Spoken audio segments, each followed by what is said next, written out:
Good morning. It's a beautiful, cloudy, cold Sunday morning.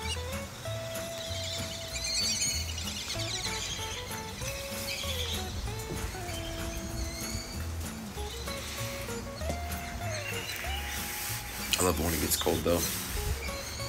Have me some coffee. Usually we go to church this morning, but I'm going to stay home this morning and get some work done.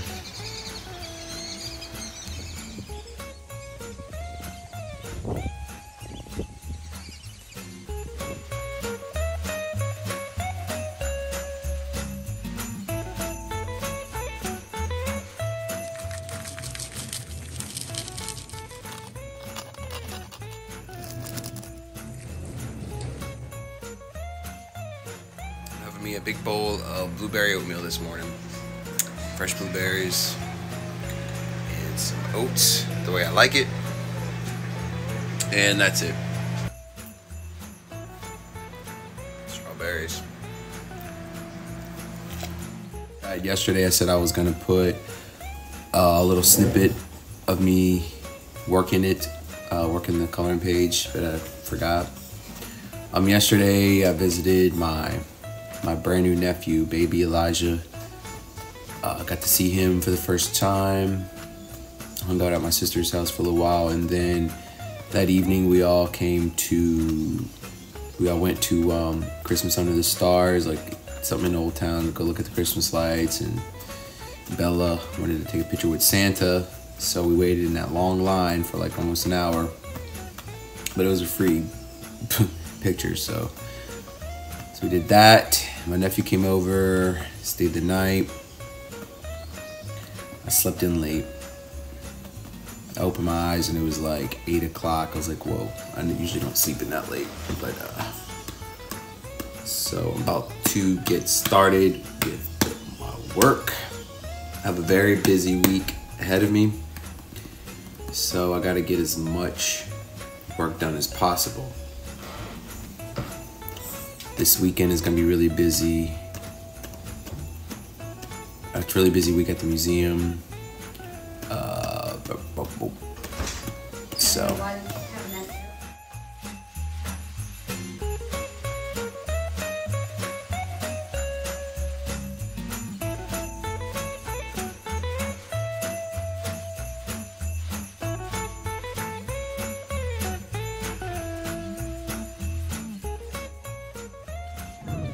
Okay, so I traced over my drawing with Micron Sakura 5. That's usually what I do, and then I will go back over the outer lines of each main image to make them pop out more with an 8. So I'll talk about my process being a traditional illustrator, how I do this to make a coloring page. So now I'm gonna go back over with the bigger tip.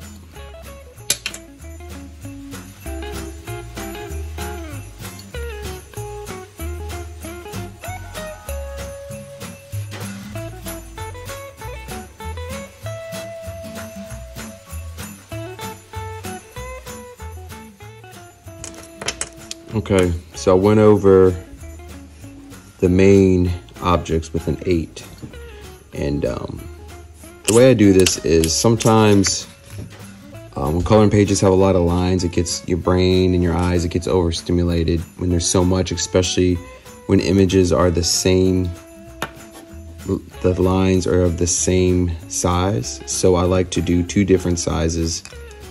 I like to go in, trace everything with a 5. With a 5 that I showed earlier. And then the main image, the main parts of the image, like are obviously around the edges, main ideas of like the beard, hair, the main images, I'll go over with an 8. I won't do any of this in an 8 because that's in the background. So I want like the main images to kind of pop a little bit more. So that's how I'll do that. And next, I will go in with my eraser. I like kneaded erasers. They can get clean, but I will go in and erase all of my pencil and sketch lines. You see that? So I'll go in and do that next.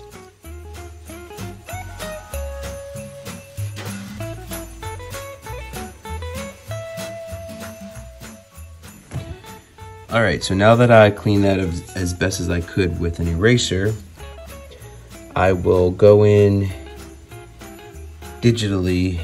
I'll scan this in my computer and go in digitally for the next step, which I'll show you. Right, so I've been showing y'all guys kind of my process of a coloring sheet.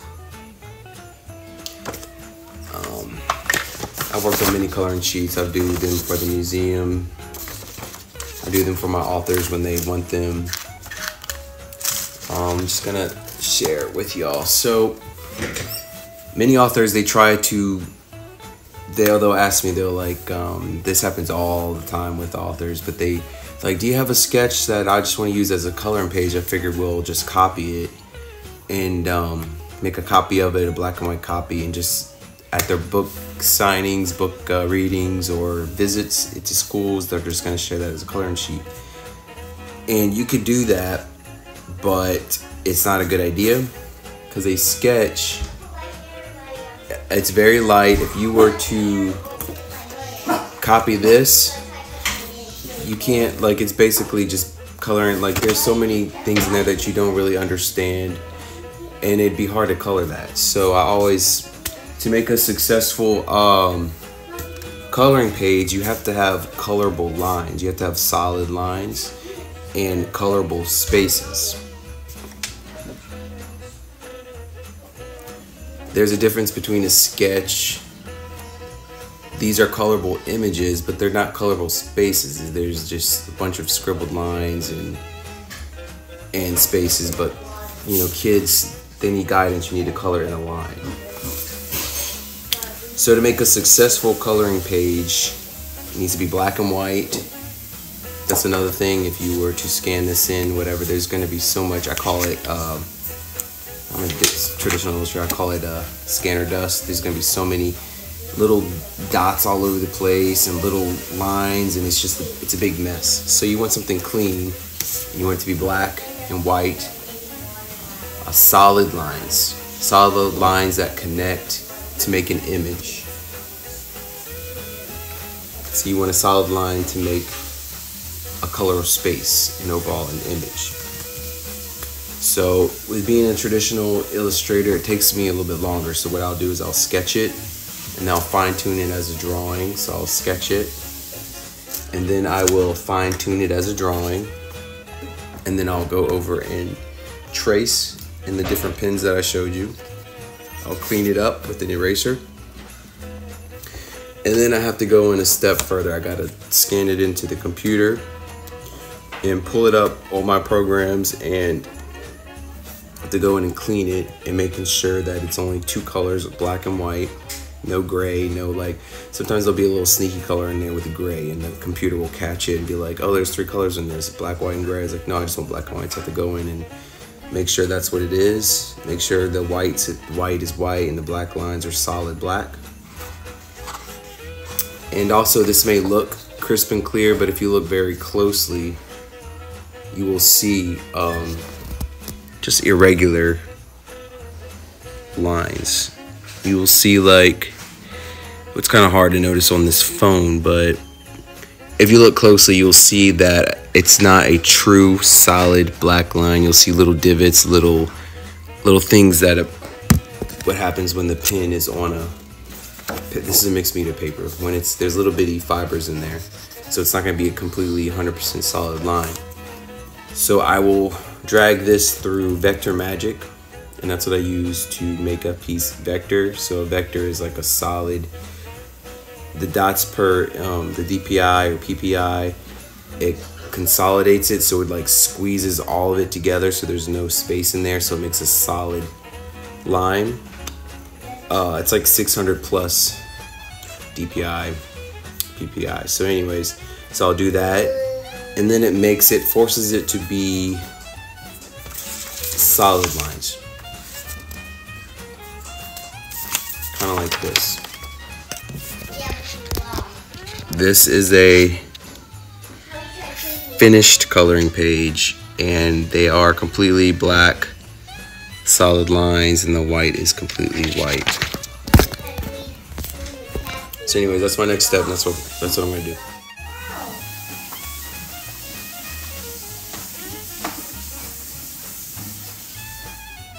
Alright, so I scanned it in. I usually scan it in as a JPEG.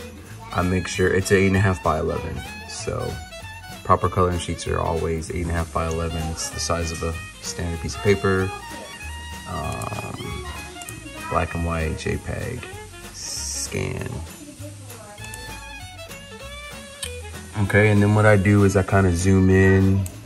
I do this with all my illustration stuff. I have to do it in your traditional Illustrator when you scan something in to make sure that it scanned it in clearly, because sometimes if you don't press the lid down, it'll be a little blurry.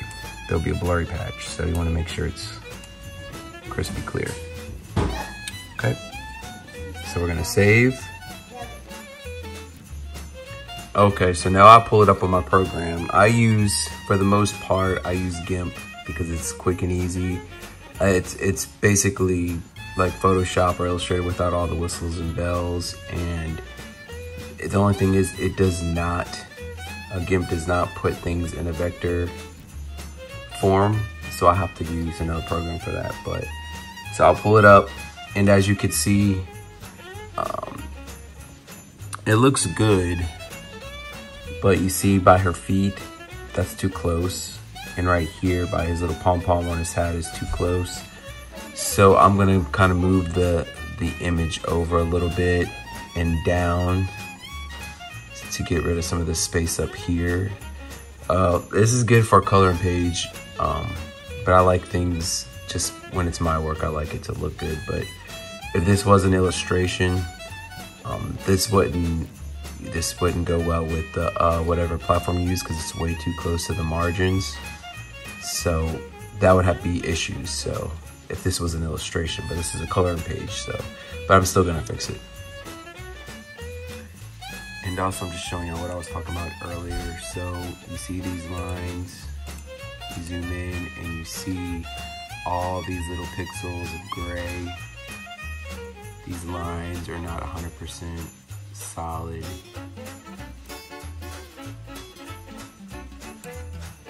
It's rough. See, like right here. So that's the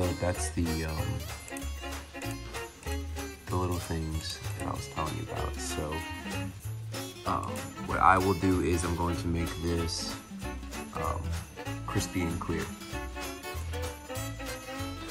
And being a traditional illustrator, I have to use different avenues. So I gotta use this program, and then I gotta run it through Vector Magic to help with the lines. So I'm gonna go in, I'm gonna clean some of this stuff up.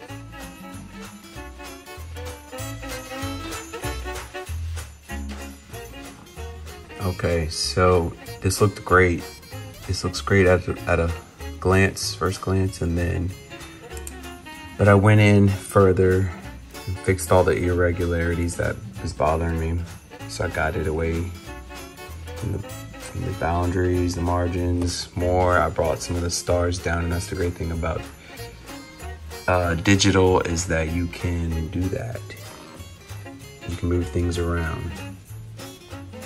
So this looks great. So next I'm going to run it through Vector Magic. Okay, so it looks pretty good. I ran it through on high. The only thing is I forgot about the color thing that I was telling you about. I just want it to be white and black. That's it. You see how they have all these shades of gray? Sometimes in there will be a little gray, something will sneak in there. Because remember how I showed you earlier, the lines, it had all those little gray pixels. Sometimes they'll sneak in there. So I want it to just be black and white. Plus it's easy on the printer. Whoever prints this coloring sheet, it's just gonna be black and white. So I had to go in and select my custom palette, because it was different before. So anyways, I'll show y'all the end result. All right, so it is done. Okay, so let me show you. I'm gonna zoom in, and you see how crispy clear these lines are, and go all the way in. And that's the cool thing about a vector is the line. So you can keep zooming in and it'll always be clear. The only thing about this tracing program for Vector Magic is you see these little divots, bzz, bzz, they're not rounded, because what it's doing is forcing all the pixels to come together to form this solid lines and solid spaces. So the pixels are forced in different direction. So that's the only thing if it's up close, but when you zoom out, it looks great all together. So that's how I do it. That's how I do a coloring sheet. This one is finished. All I gotta do, I'm gonna save it as a PDF. Usually I'll save them as a JPEG and a PDF. So if I saved it as a JPEG, it's gonna look like this for this size, 8.5 by 11. But let's just say they wanted to blow it up real big. It's gonna be pixelated if they do that. So I'll also save it as a PDF vector file. So they could, if she wanted to, they could turn this into like a big poster, you know, something big like that poster, and it will be clear lines. It won't be pixelated. That's the good thing about vectors. There's 600 plus DPI, whereas normal, or PPI, whereas normal for publications, for like printing normal things for publications, it has to be like at least 300 DPI or PPI. If it was just an image on the internet that they're displaying, it has to be at least like 75, I think, 72 DPI. Anyways, so this is done. I'm gonna send it to the author so she can have it for her book signing this week. All right, so that's what I have today for this video. I'm not gonna record anymore today. Natasha and Bella are outside with outside decorations, and I'm about to go work out my legs today. It's real cold outside. And I took my pullover off because it was getting warm, but now I'm getting a little chilly. So I'm going to do some leg exercises today, and I'll try to do that inside with my heavy dumbbells, and then I'm going to go downstairs in the cold and just do some leg extensions.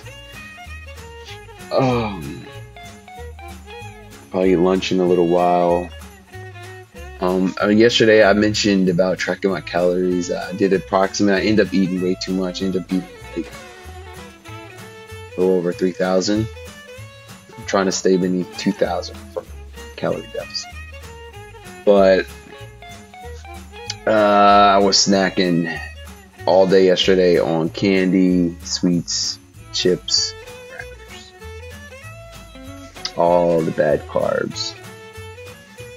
So, but then last night we ate, which I absolutely love. We ate some Mediterranean food, some gyro, some flatbread and rice, and hummus and cheese sauce. It's so good. I love Mediterranean food. But anyway, so that's it for this video. Like I said, the remainder of my day will just be working out, hanging out, starting some paintings for my current project that I'm working on with author Donwin. He needs his stuff ASAP, so I gotta get some of that. Just finished my workout. This morning it was all cloudy. Now it's beautiful. Beautiful day. It's windy. It's cold. The sun is shining. Anyways, God bless. Until tomorrow's Vlogmas video. Have a good one.